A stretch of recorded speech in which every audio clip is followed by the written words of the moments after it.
Okay, so today's topic, obsession and its masks, it goes a little deeper than other lectures that we have done in terms of spiritual influence and obsession, but not as deep as the book where we took the study from. The book goes in depth about actually the neurophysiology of obsession, which I won't really occupy your minds with. I'm bringing 5 different cases from 5 different books of Andrew Lewis that talks about obsession, which is a very complex process actually. It can happen at many different levels. And the goal is just to illustrate the process in the different ways that it can happen, and hopefully make you curious to go to these books and to learn a little bit more about it. It's also not meant to scare anyone, but what we're going to see is that we are immersed in an ocean of thoughts, and we are all interconnected, and we all influence each other at all times, and there's nothing abnormal about the things that we are going to share today. And before talking about it, because we have a very mixed public in terms of knowledge of spiritism and understanding, we'll do a little review of some basic principles that will help us to understand obsession per se. And so let's talk a little bit about the mechanism first. So we are all immersed in what Andrew Lewis calls the divine plasma. So this is the most primitive energy that is everywhere in the universe, and that is the energy, and we call it energy because we wouldn't have another term, but it is matter. It is a very, very subtle type of energy that actually is the energy that God in its will manipulates to create things, with the exception of the spirit, because the spirit is immaterial. So the spirit is created by some other source unknown to us. But everything else that is material, that's matter, is created from this divine plasma. And the higher spirits in the higher spheres, they also do the same thing. They create by their thoughts, by their will, and in the spiritual realm, that's how things are created. Our thoughts have the same role of our hands. Here we use our hands to manipulate things. The spirits will use their thoughts to manipulate the energy, the ether, the plasma, whatever you want to call that, to construct in higher spheres the divine homes, the planets, the things that we see in the universe. They're temporary. They come to an end. Now, we are also co-creators in a much, much, much, much lower plane. So we think that's exactly the same process that the angels use to construct their beautiful works. We do too. On a daily basis, we are constantly thinking, and as we think, we are creating. So when we read in the works of Andrew Lewis about the lower zones, for example, what are the lower zones, if not temporary creations of the human mind? When what you experience within yourself is darkness, horror, guilt, trouble, afflictions, that's the mental creation that you are projecting. So the lower zones that we hear, and like, do they really exist? Do you feel yourself in the lower zone sometimes? Yes? Yeah. Then they do exist, because it's just an outside reflection of your inner world where you are momentarily. But we are momentarily in lower zones. Sometimes we are in medium zones. Once in a while, got a peak of what seems to be a little bit of a higher zone, right? And so the thing about the lower zone, as it is true for anything that's dark, is temporary, it's transient, and it's not real. Because the reality of human beings is light. So once we come to a place that we manifest this light, all that is lower and all that is dark will disappear, and light will prevail forever. Okay? But so we are the ones who, with our thoughts, so you have a whole bunch of spirits there are at the same wavelength, they are vibrating the same way, and it's the association of their thoughts and their energy that constructs those zones of darkness and suffering. Not created by God, created by us, created by the human mind. So, Andrew Lewis, I like this statement, so I put it over here. It says, the energy is a divine force that we make use of to add to the divine purpose, our own purpose. So, the universe is the manifestation of God's purpose, and superimposed to God's purpose is our own purpose, our own creations. The laws of creation will honor all living creation executed by the human mind, and will constrain each soul to convert every harm done into the good that should be done, because love is the eternal principle that reigns in the entire universe. So we are free to create, and every time that we create anything that is loving, the universe will honor that creation. But every time we create something that's harmful and brings disharmony, then the laws of the universe will constrain us and will educate us in such a way that we must change that. Because love, as it says, is the eternal principle. So we are destined to vibrate love and to be in harmony with the love that is extensively available to us outside. All right, so the other concept is the concept of mental matter. So here again, with Andrew Lewis, we learned that to think is to create, and every creation has movement in life. And I have said it many times here, and as I was preparing this lecture, I'm always like more conscious and more aware as I read and study about thinking and thought creation of my own thoughts. And I'm always increasingly concerned about my own thoughts, and sometimes puzzled by how can I change my thoughts? How can I break this pattern of, unhealthy thinking that sometimes I identify within myself? We're going to talk more about that. But so, it's always important to remember that we're thinking, we're creating, our thoughts have movement in life, and with that, there is a responsibility for what we are creating. So not only are we responsible for what we are doing, but we're responsible for what we are thinking. And sometimes we say, oh, I'm just thinking, nobody knows what I'm thinking. Not true. Everybody knows what you're actually thinking at some level. The universe is registering every single thought that we have. And then beyond that, we come to another important principle, which is the principle of exchange. Life and movement are linked to the principles of exchange. So not only we think, we create, but we exchange with other minds. Okay? So it's imperative to observe what we are giving in order to understand what we're receiving. A lot of people talk in the center, oh, I'm receiving all these bad energies. But Spiritism invites you to think about what is it that you're giving. Because it's always a law of exchange. So we are receiving according to what we're giving. So if our life is surrounded by negativity, what is it that we're putting out there? And if you want to change that, following this principle, it's important that we change what we are projecting, what we are giving, right? And that takes us to the next principle, which is the principle of reciprocal influence. So not only we think, we create, we exchange, but now we are influencing one another.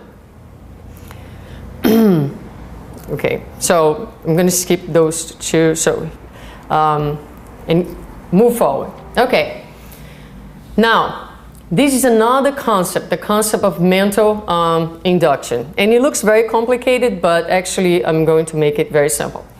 So what happens is, so you think, you create, you throw that thought out there. Actually, by affinity, by vibratory affinity, that thought is going to meet with other thoughts in the same wavelength. They superimpose to one another. Now, if that thought had, let's say, a power of 5 out of 10, met someone else's thought in the same vibratory level, those thoughts are superimposed and combined. Now, they're more powerful. They're 10 out of 10. And they come back to me. So I threw out something with some strength and it comes back to me stronger. So if I had a thought, oh, what a beautiful day, I'm so grateful for this day, I just want to help somebody today and make somebody happier, then it's going to find other thoughts out there who are vibrating at that same level. It's going to come back to me, and suddenly I'm going to take by this great enthusiasm. So I'm being fed by my own thoughts coming back to me stronger. That's another important principle, okay? We're going to take all that to the obsession, but it's important to understand that. Now, usually, how does our body work? So I'm going to take a very simple example, and this is from Luis Lima's lecture in the 7th Florida Spiritist Seminar that actually is going to happen in Port St. Lucie, coming up now in August, and I asked him to take some of his slides. It's a whole seminar on mediumship. Outstanding, really, really good, and this is just a little piece of his lecture. But so usually, how do we work? Take the eye, right? So the eye is equipped to receive light, okay? So once it receives these stimuli from outside, then you have the optic nerve. So this stimuli that's coming from the outside turns into an electric impulse that the nerve is going to take all the way to this region in the brain called thalamus. The thalamus is an interesting structure because what it does, it receives everything that's sensorial.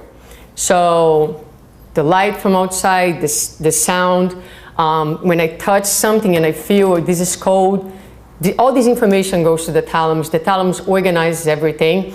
And what the thalamus does through synapses and different neurons, send the information to the cortex. The cortex is where you have all the bodies of the neurons, the nerve cells. And then in this case here, it goes to the occipital lobe, the back part here, where this part of the brain is going to say, well, this is what you see. It's going to interpret the information. This is how usually things work when we're receiving outside information.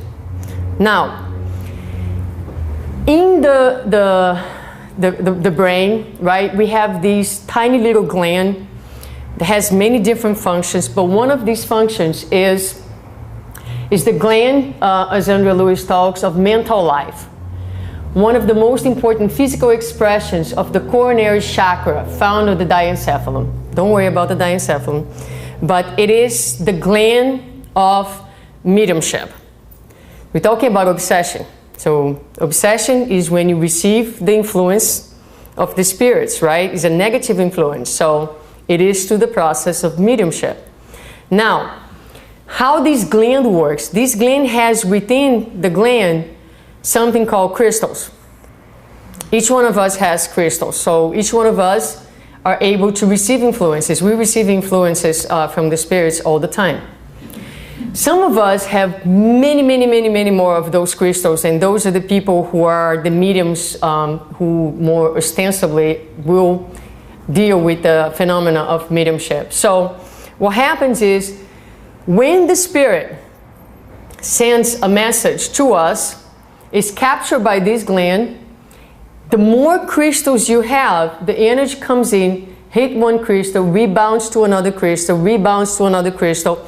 The more crystals you have, the longer this energy is going to be rebounding within the pineal gland, which means there is more time to absorb the message and more time for the message to stay in your brain. And then from there, this message, which is electric, can go to two different places. Can go to the cortex, where it's going to be interpreted as an idea, or it can go to your hypothalamus, where it's going to be transformed into a sensation. So I used to say a while back when I was sitting on the chair that I would close my eyes to do a prayer, I would shiver, right? And my hair would go up. That would be an example of, so if a spirit is close to you, and your pineal gland is capturing that influence, that energy, that message, you may have a physical sensation. You feel your hair going up. And that's because your pineal gland captured that, and that was sent to a specific part of our brain that turned that into a biochemical reaction, and you had a physiological response. But other times the information is sent to the cortex, where it's going to be interpreted into a full idea.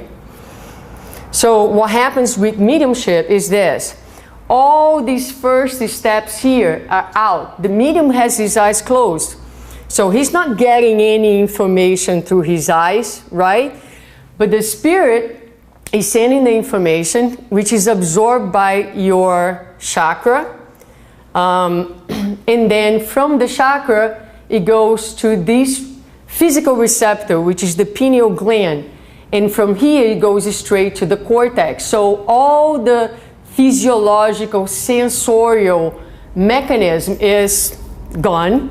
You are receiving the information through a completely different mechanism, okay? So this is, in a very simplified way, how mediumship works. So the brain has resources through its sophisticated organic and spiritual neuropsychic net to emit and to receive information, just like a TV or a radio station. Okay, so with that in mind, let's get into the obsession part. So we have, Emmanuel tells us that we have about 20 billion of discarnate souls, okay, around us, right? In this realm, in this planet, right, linked to our planet, we have about 20 billion of discarnate souls. Now, we know that the majority of the souls that are linked to this planet are not enlightened souls, right? So you have all these souls and all these minds like gravitating around us. And so we are, all of us, subject to obsession. What is obsession? Obsession is we're under the influence all the time of the spirits. Everything is connected. We're all connected. And we're receiving their inspiration, their thoughts. But sometimes each one of us will experience at some point of our lives a negative influence. That's not only a thought, but it's something that's going to persist for a little bit with us. Okay? That's obsession. Now, it can be simple, which is just an influence that lasts for a little while. Then you're able to change your mental position and you're able to get rid of that influence. Sometimes it's deeper, and then people become like fascinated, meaning they believe in something so deeply that no matter how many people tell them that that makes no sense, they believe that that makes sense. And they truly believe that. And so they enter in the world of illusion. And that can be a very serious obsessive process. And then subjugation. Subjugation is when it goes even deeper, and then the person really loses control of his or her mind. And so some of the many people we see in psychiatric hospitals, not that they don't have a physical disease, and not that it cannot only be a physical process, but more often than not, there is a very complicated spiritual process together with the physiological process. Okay, now the classification that I just shared with you was given by Allan Kardec in the Medium's book. Now, Marlene Nobre, who is the president of the Spiritist Medical Association in Brazil, she did an analysis of obsessions using some of the examples of the books of Andrew Lewis, and she divided the obsessions in different categories, which are the categories that we have over there. But we're going to talk just about the first three ones, with symbiosis, fluidic infections, and mental fixation. All right, so talk about spiritual symbiosis. I mean, it may sound like, wow, does that really exist? But symbiosis is a phenomenon that's present in entire nature. And we, in our relationships, we do have symbiotic relationships. And symbiosis is not necessarily something bad. It can be good or can be bad. It can be good where one person is supporting the other, and it can be bad to the point that one participant can actually kill the other. So one example of symbiosis in nature is this relationship between the clownfish And sea anemone, is that how you pronounce it? Anemone? Yeah? Say it? Anemone. Okay. So, so this is the relationship, right? The fish eats these invertebrates that can potentially harm the anemone. Anemone. Okay. So then, after the fish eats these little animals, the fecal matter of the clownfish actually feeds the. You guys say it every single time. All right. But the anemone has also these stinging cells that are very harmful, but they do not harm the fish. They protect the fish. So there is a relationship where one is assisting the other, right? One is helping the other. This relationship is present everywhere in nature and with humans as well. So it's nothing outside of the ordinary.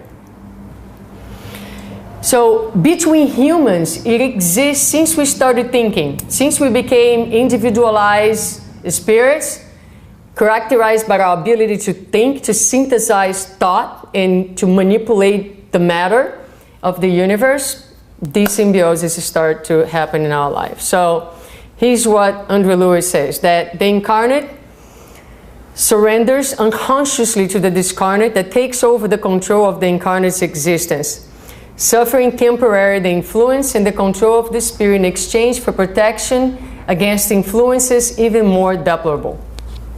Many discarnate, unaware or traumatized, weak or unsure, share the experience with the incarnates, partially absorbing their vitality.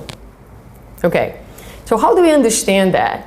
Okay, so we do have spirits that are going to attach to incarnate ones in symbiotic processes.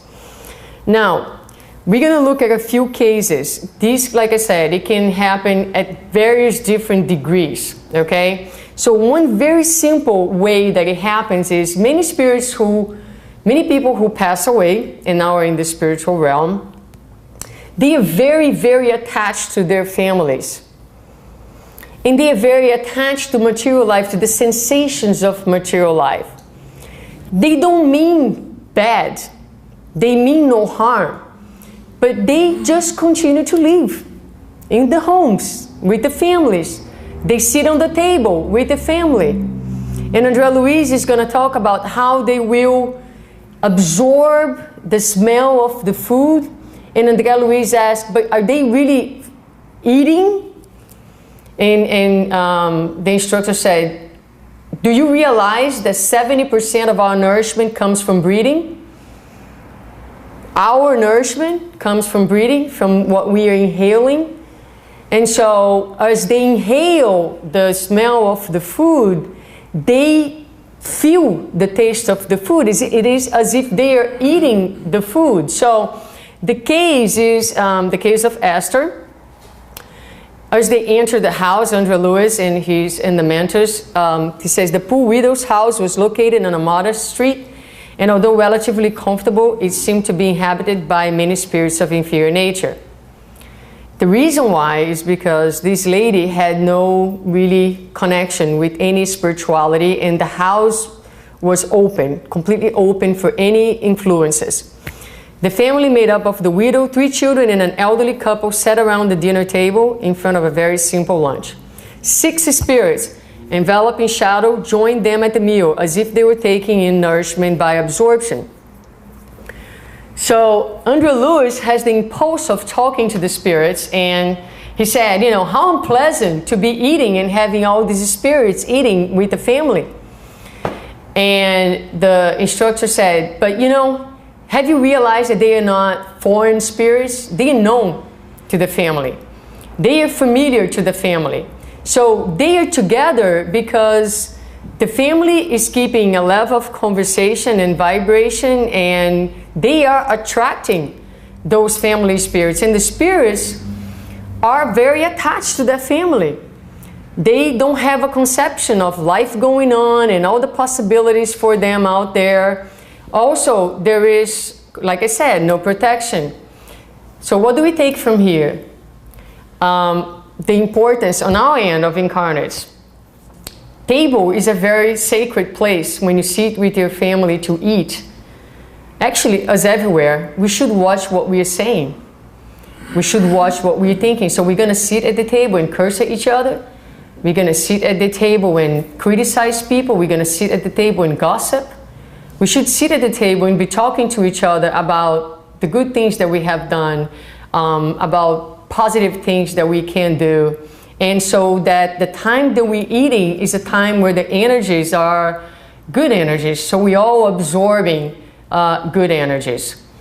Andrea Lewis wants to make himself seen to those spirits and talk to them, and the instructor said, no, there's no point, because they're so crystallizing where they are that if you show up and try to talk to them, you're not going to get anywhere right now at this point. Sometimes it's important to wait for people to be ready to listen to what we have to say. So this is a pretty harmless case. In the realms of mediumship, case Liborio. Now this is an interesting case.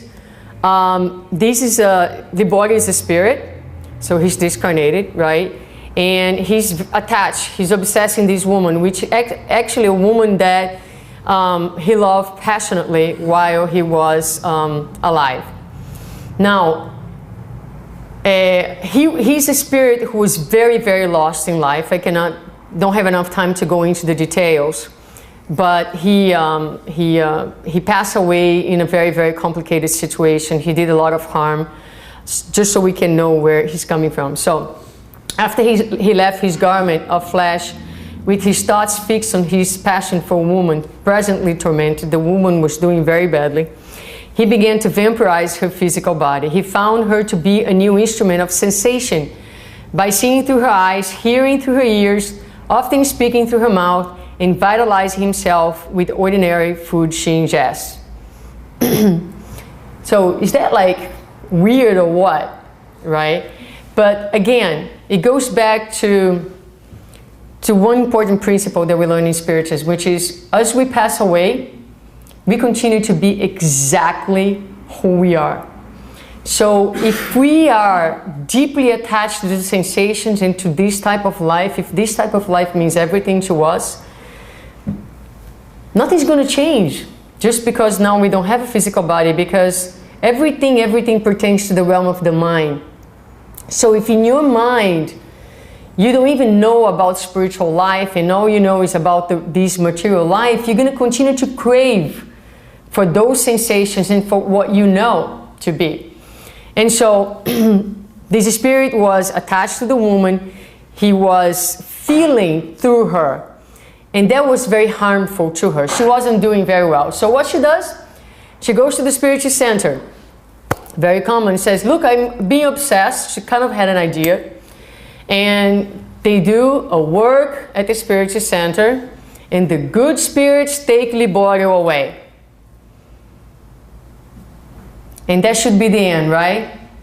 With the exception that she misses him. And so during the sleep outside of the body, she goes look for him. He was taken away, and now he's tormented by her. Okay? Which brings an important point that we're going to emphasize at the end, which the treatment is obsessions, the treatment of the person who is being obsessed and not the spirit per se. Okay, but we're going to talk a little bit more about that. Now, in the book Liberation, just recently out by Odyssey of America, we have the case of these young girls with what's called mental parasitism with organic consequences. So let's see. In the description of Andrea Lewis, he talks about magnetic fluid, which is energy, which is poured onto the mental field of the patient. So this is the process that's happening. So the spirits are actively poisoning the mental field of that girl. The aura, so it's like if I hug her, the spirits embrace with their energy, her energy, so they kind of get together. And in this way, the spirits actually have access many times to the areas of our brain And in that way, our memory, our perceptions can be completely altered, okay? Again, this is a very deep study. If you want to read the book, it's there in details. I just want to give a little idea so it doesn't sound like, you know, something like so miraculous or weird. So the case is this: the sick girl laughed without purpose, speaking about revenge projects and fully unconscious and in a state of mental imbalance. Light threads of energy link her brain to the brain of the two entities that control her as magnetizers. The poor girl was saturated with energies that did not belong to her. She passed by many psychiatric hospitals without results. So these spirits were connected to her brain and were influencing her brain directly, okay? Energizing and altering her senses, right? What's the story behind this? This girl, who looks such a victim in this present life, was being obsessed by two spirits who were in a previous life her husband and the husband's brother. And she directly influenced the husband brothers into addiction. He ended up crazy, insane, and the husband ended up committing suicide. So now they are enraged and hate her and are trying to destabilize her in this present life. This is in The Greater World, in this book by Andrew Lewis too. It's the case of a boy that's incarcerated in his sick body. It's a case of fluid infection.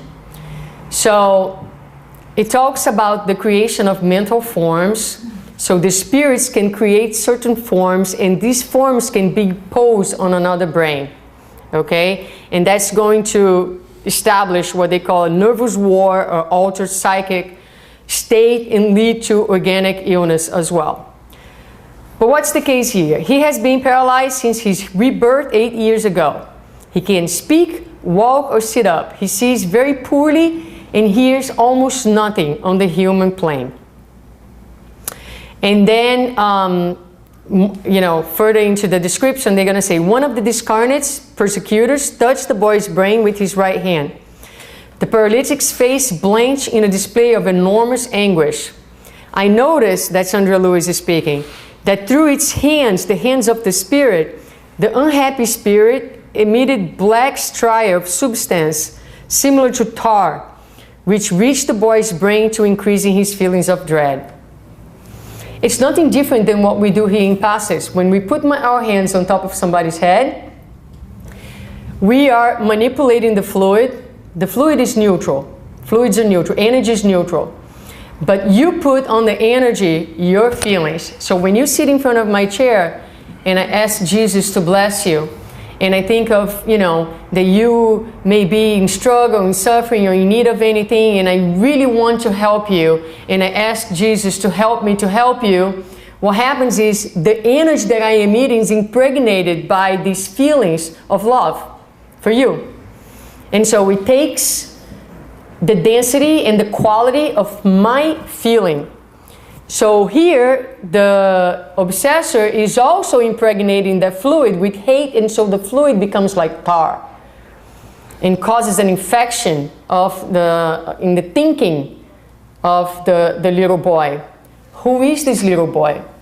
This little boy was someone who in a previous life had tremendous authority and abuse of this authority, not only to kill many people, but also to take revenge against many other people who had nothing to do with war or anything like that. So he was cruel, and he caused the death of many people. For centuries, he was persecuted by all these who hated him. And he spent many centuries in the lower zone. Right now, he's at the very final stage of his healing. There's only 2 left. From all the ones who persecuted him, most of them have forgiven him, have moved on. There's 2 left. And so these 2 spirits are next to him and are obsessing him in this life that is his last life of suffering. We're going to get back to the case in a little bit. I'm going to skip this one because of the time. And let's get to the healing part. So we're going to go back to each case and we're going to see what's necessary for that picture to change. So in the case of Esther, that's the lady with the family sitting on the table, right? So the spirits will say, until the day that the incarnate, with the strength of their own work in the study of edifying virtues, can offer the discarnate plenty material for reflection. What they're talking about there. Usually the obsessive process ends with our own improvement. As we seek new values, as we seek the edification of virtues to ourselves, the spirit who's next to us is actually being given material for them to think too. And when they see our transformation, many times they're impacted by it. And then that's when they're convinced that we are no longer the same. We have changed, and then they find the strength and the material to change themselves. Most typical case of healing of obsession processes. Many people come to the Spiritist Center looking for help. We'll tell them, we'll do our part. We'll pray. We'll do everything. Here's what you need to do.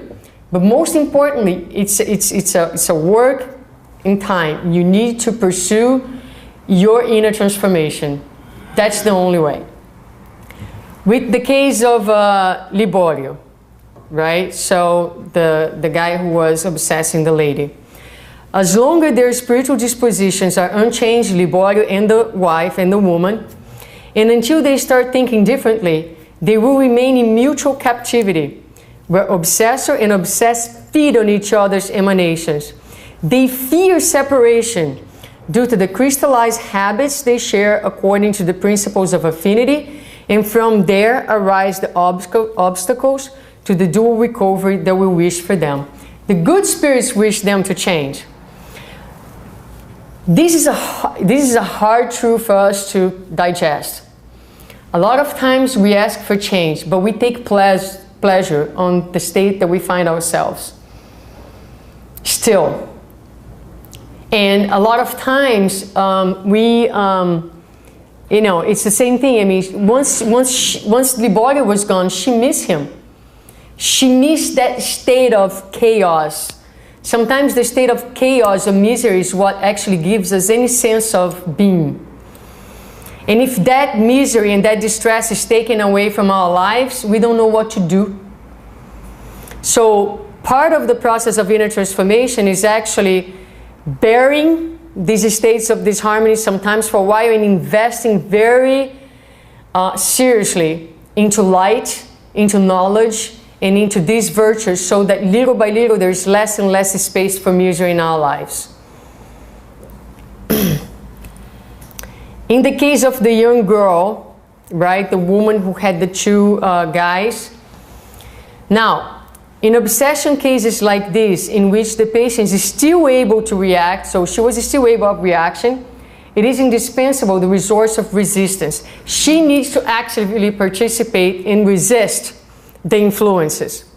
We cannot remove the attached object, which is the two spirits, when the magnet continues to attract it. Okay, so the spirits can the spirits resolve the obsessions for us? They can do many things. They can take the spirits away. They can, for sure. But if we continue to be a magnet attracting, then they're very respectful also of our will and our time. In the case of the incarcerated boy who was paralyzed, the two enemies will return. When nothing else works, then comes the final resource by divine justice. The two enemies will return as brothers of the victim to the heart of a loving woman who has understood with Jesus the value of sacrifice. Together, under the influence of the mother, the enemies will assist the victim and will kiss the brother with renewed love. So, when nothing else works, we are invited in new lives and in new circumstances to meet again with our enemies in different circumstances, so we can learn to love one another. Okay? So what's the take-home message? What do we gather from these? I want to hear from you. If you have to say, okay, what I take home today after all that I hear is this, what would that be? Anyone? Carlos. Mind your thoughts. Mind your thoughts. Make sure that you try not to think negatively, to try not to attract those negative vibrations. Good. Spirits in the lower zones. For sure. Anyone else? Well, like the case that, that she was missing, the suffering and the chaos. And I can identify myself with that, because that's what I'm going through. And I understand that sometimes you try not to, go against them. I know that, but it's still, it's something that you missed. So I don't know what the process, what I should do. Or, it's like when you are a drug addicted and you need that, so when you're happy and you got your inner peace and you said, what am I gonna do with this? I'm happy. I've never been happy before. Right. So that's what I... No, I love your example, because I think it really it speaks to the issue. I think addiction is a good example. Yes. And there are many different ways that we become addicted, right? We are very frail emotionally, so we become addicted to a lot of different things, emotionally speaking. And so the drug, or whatever it is, sometimes it's a person, sometimes it's a situation, brings us this feeling of, again, meaning or aliveness or sensations, right? And so the other key part, what you said, is a process. Yeah. So it is a process. Yes. So part of the process is, on one hand, coming, listening, becoming aware, and using external resources that can help you to build a new foundation. So you're going to do your gospel at home. You're going to read. I gave you 5 books to read. Read, understanding. When you're reading, you are projecting. All those thoughts are being projected, and you're also attracting. When you engage in charitable work, when you join a center or you join a volunteer group at your work, then you're going to start creating outside of your life a network of positive things. So you can start feeling different vibrations. Within you, you're going to invest in the acquisition of the virtues that are in ourselves in potential, right? So you're going to develop patience, you're going to develop discipline, you're going to develop perseverance, you're going to develop different type of feelings, because the very essence of all of this, I don't care what it is that we're talking about, is lack of self-love. Bottom line. Okay? So what you do is you need to learn to love yourself. Now, we are very close to the beginning of our evolution. So in the beginning of our evolution, when we are even more primitive than we are right now,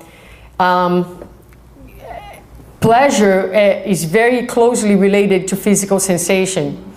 So part of the process is to learn and to discover different types of pleasure. The pleasure of friendship, of true friendship and love, and to nourish. You come here, I'm going to give the center as an example, but it can be anywhere, but you come here and you feel the vibrations and you start working with one another and you feel the commitment and the love, and you start to feel like there is a different type of love. Not like the love that's possessive, but that nourishes you. And then you start to do all kinds of positive works, and then you start feeling happy with that. Oh my God, that's such a wonderful experience. And you will start discovering all the levels of pleasure that don't come anymore from the illusion of pleasure, right? That the world gives us, which is you're thirsty, and you drink still water. It's an illusion that that amount of water can satiate your thirst, because after you drink a couple glasses, you're going to be even more thirsty.